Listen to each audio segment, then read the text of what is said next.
오늘 그녀의 픽은 청년사관학교입니다. 해병대 같은 느낌처럼 아이템 히스토리가 될 수 있는 최대 1억이라고 알고 있지만 최대 2억처럼 메리트가 있는 사업이에요.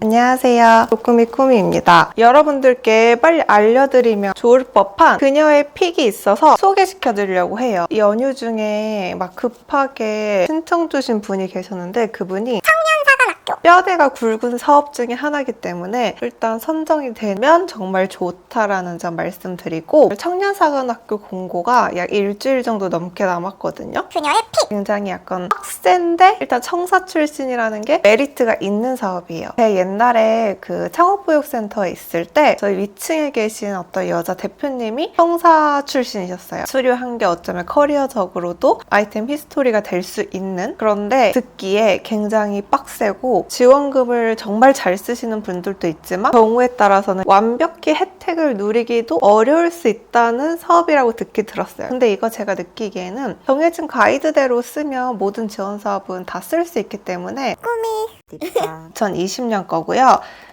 보니까 공고가 13일 날 떴네요. 초기 사업자들한테 굉장히 유리한 사업이고요. 모집 분야는 정규와 추가 과정이 있습니다. 그래서 이게 1억 원 이내의 한도인데요.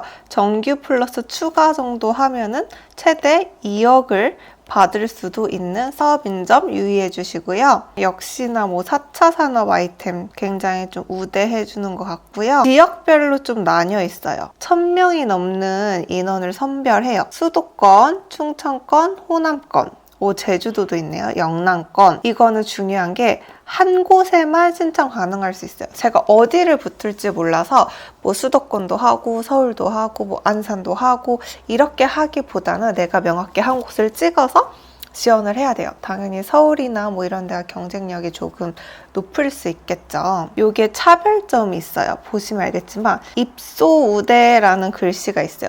도대체 이게 뭘까 하면은 청년창업학교 내 마련된 개별 창업 공간 입주하여 사업을 추진, 이 입주를 할 수 있게 말하거든요. 입소? 이거는 제가 듣기로 약간 여자 대표님들이 조금 힘들어하는 부분이 있다고도 했는데 그거는 제가 생각하기엔 케바케인 것 같아요. 오히려 입소를 해서 단기 1년 동안 빠르게 인맥, 인프라도 만들고 거기에 있는 시설도 이용하고 상당히 이런 부분에선 좋을 수도 있으나 사실 서울권이 아니면 직원을 채용하거나 가정이 있다거나 이러면 조금은 힘든 부분이 아무래도 있겠죠. 입소를 하지 않으면 사용할 수 없나요? 아닙니다. 여기 보시면 준입소라는 게 있어요. 이거는 뭐냐면 자체 사업장, 본인의 사무실에서 창업활동을 수행하되 공동사무공간에 주 1회 이상 꼭 나오셔야 돼요. 아마 이런 기준을 이수하지 않는 경우에는 점수 평가가 좀 마이너스가 된다던가 불성실하다라는 이유로 좀 평점이 낮아지고, 사실 이런 모든 점수를 잘 받아야지 아까 말했던 추가 과정이란 걸 1억 원 정도 더 혜택을 받을 수 있는 거예요. 왜냐면 이게 졸업자를 대표로 하는 거기 때문에 최대 2억까지 고민하시는 분들께서는 1차 선정됐을 때 정말 열심히 성실하게 이행하는 게 정말 좋죠.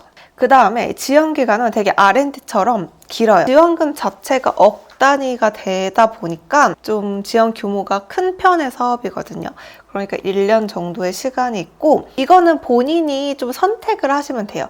이쪽 제가 집이 안산이라고 무조건 안산에만 있어야 되는 건 아닌 것 같고, 사업장을 아무래도 그쪽으로 소재지를 변경하면 되기 때문에 이거는 어떻게 좀 우회를 한다기보다 약간 경쟁률이 치열하지 않은 곳을 선택해서 본인이 입소든 준입소든 할 수 있다면 그것도 저는 한 방법인 것 같거든요.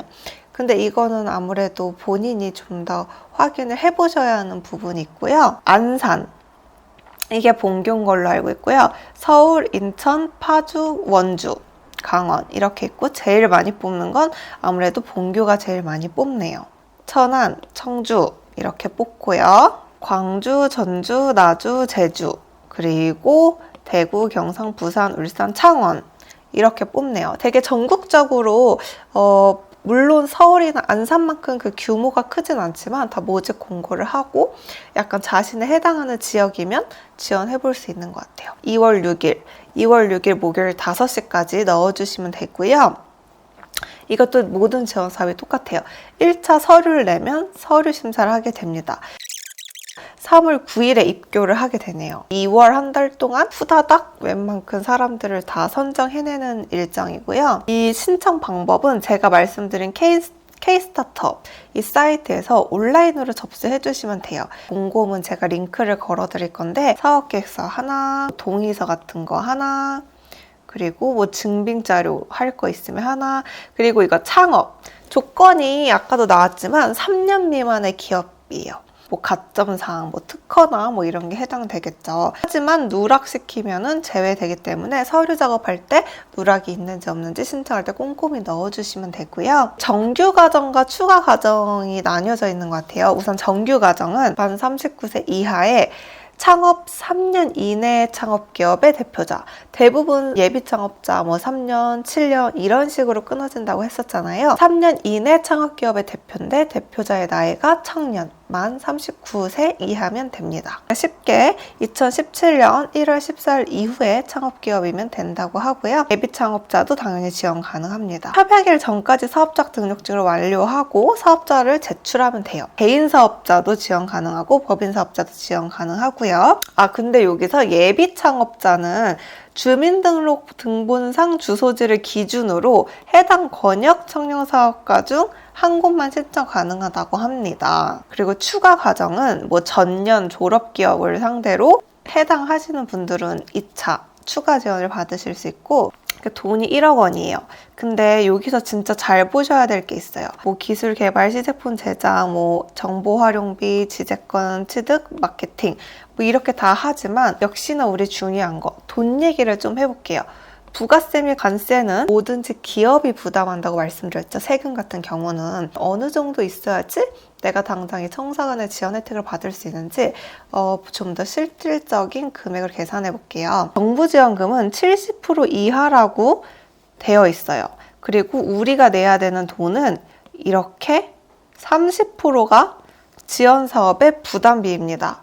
이럴 때는 어떻게 되는 걸까요? 1억을 지원해준다더니 총 사업금의 70% 이하만 쓸 수 있다. 예시가 있어요. 1억이라고 쳤을 때 정부 지원 사업금을 7천만 원이라고 70%를 했다고 치면 우리가 부담해야 될 돈은요, 현금 1,000만 원이에요. 10%가 되는 거죠. 그리고 현물 같은 경우는요, 2천만 원이 돼야 되는데요. 도대체 현물이 뭐예요? 라고 여쭤보실 수 있어요.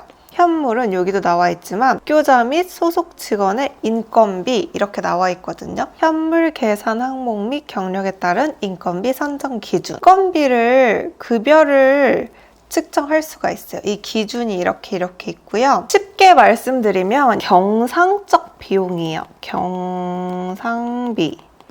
이게 뭐냐면 임차료, 인건비, 약간 전기비, 관리비, 1년 정도 사람을 고용하고 실무를 진행하다 보면 뭐 2천만 원 정도는 문제없이 소진하겠다라는 경우면 현물 부분은 크게 문제 없어요. 그러니까 저희가 당장 있어야 되는 돈은 이 1,000만 원의 현금이 있어야지 이 지원 사업도 수령이 가능한 거 꼭 주의하세요. 돈이 하나도 들지 않는 건 절대 아니에요. 주의 깊게 볼 거는 빠르게 짚어보면 창업 인프라, 그냥 창업 공간, 장비 같은 걸 지원해 준다는 거고요. 뭐 이런 기계들이 있대요. 뭐 관련 이런 걸 잘 다루실 수 있는 분이면 정말 좋겠죠. 그리고 당연히 교육이나 코칭 같은 거 해주고요. 뭐 3차적인 측정, 제품 설계, 시제품 제작 이런 모업 같은 거 있죠.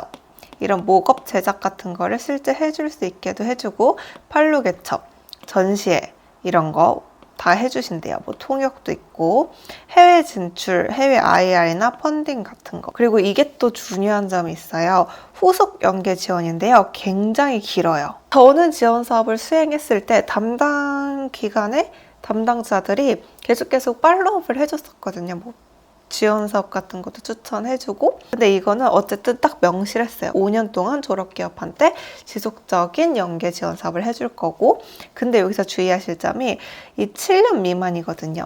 예를 들어서 이게 무슨 말이냐 내가 뭐 3년 차에 마지노선 막차를 타고 청사를 들어갔어요. 그러면 내가 플러스 5년 하면 8년을 좀 지원받아야 되잖아요. 근데 이 7년 미만이라는 게 걸리기 때문에 혜택이 5년보다 낮아지는 거죠. 그러니까 예비 창업자였을 때 하는 게 어쩌면 가장 베스트인 사업인 거예요. 그녀의 픽! 개인적으로 많이 어필 드리는 게 시청 자격 검토랑 적정성, 실현 가능성이에요. 너무 새로운 건 좋지만 너무 터무니없는 아이템이라든지 사업계획서를 읽고 나서 그래서 뭘 하겠다는 거지? 너무 거창하거나 아니면 이걸 왜 개발해야 하지? 이런 의구심은 당연히 들지 않아야 되고요. 보다 사업계획서가 수치적이고 데이터를 기반으로 하는 것이 굉장히 좋습니다. 그리고 또 내가 누구인지도 굉장히 잘 어필을 해야 되고요. PT 같은 경우는 1차에 뽑혔을 때 이때 하시면 돼요. 또 특이한 게 청사에 특이한 게 3차가 있어요. 심층 심사.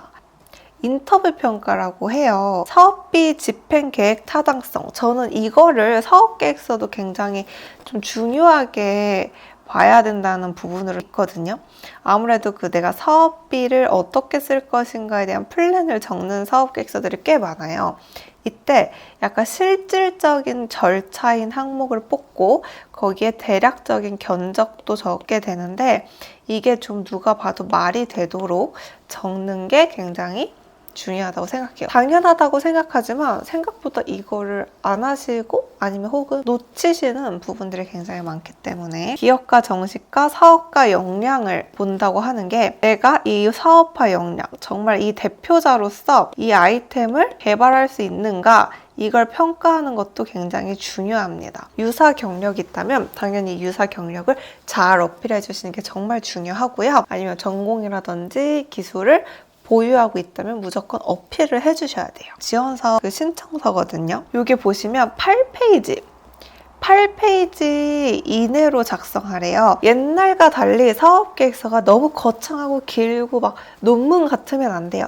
가독성 정말 중요하고요. 타당한 증거, 수치적인 게 굉장히 중요하거든요. 제가 1억짜리 사업 R&D 했을 때도 그때는 5장 이내에 지원사업을 넣으라고 말했었어요. 그렇기 때문에 이것도 8페이지 내로 작성을 권장한다. 그러면 지켜주시는 게 좋습니다. 이렇게 파란색 문구에 있는 것들은 다 한 번씩 보시면 되고 주요 성과, 3년 미만 기업이시면 이런 것도 잘 정리해 주시고요. 지재권 같은 게 있다면 정말 꼼꼼히 잘 적어 주시고요. 그리고 중앙정부 소관 지원사업 수행한 거 있으면 다 누락하지 말고 꼭 적어 주세요. 여기에 안 적는다고 해서 중복이 안 걸리는 게 절대 아니에요. 다 프로그램이나 전산으로 트래킹할 수 있으니까 괜히 나중에 중복 걸려서 환수되지 마시고 기존에 하셨던 지원사업 있으면 다 사실대로 적어 주세요. 실현 가능성, 일정, 세부 내용, 이런 추진 내용에 있는 항목 좀 더 꼼꼼히 봐주시고요. 사업비 세부 내역 이런 거 사실 좀 잘 써주세요. 너무 내 돈이 하나도 없다라는 것도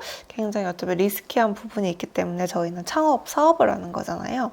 그런 것도 잘 적어주시고 실질적으로 개발이 됐을 때 내수든 해외든 어떻게 내가 시장에 진입하고 안정적으로 온고잉 킵고잉 해나갈 수 있는지 잘 적어주시면 좋을 것 같아요. 글로벌, 수출 이쪽으로 매출이 잡히는 것도 우리나라 정부에서는 굉장히 좋은 일이죠. 그리고 우리는 정부에서 세금을 받아서 창업 지원을 하는 거기 때문에 이런 수출로서 매출이 일어날 수 있는 방안이나 인프라 이런 것들이 있다면 꼭 어필해 주시길 바래요. 대표자 같은 부분에도 잘 어필해 주시면 좋을 것 같아요. 내 아이템과 밀접한 경력이나 학력, 전공 같은 걸로 어필해 주시고요. 이 예시들이 굉장히 잘 나와 있으니까 아이템을 하나를 찍고 설명을 드리는 게 아니어서 디테일하게 하진 못하지만 항상 파란색에 있는 문맥의 뜻을 잘 이해하시고 정답을 적어주시면 사업계획서는 굉장히 빨라요. 정부 지원 사업을 선정받아야 되는 거잖아요. 항상 그러면 정부를 투자자로 생각하고 무엇을 바라는가를 잘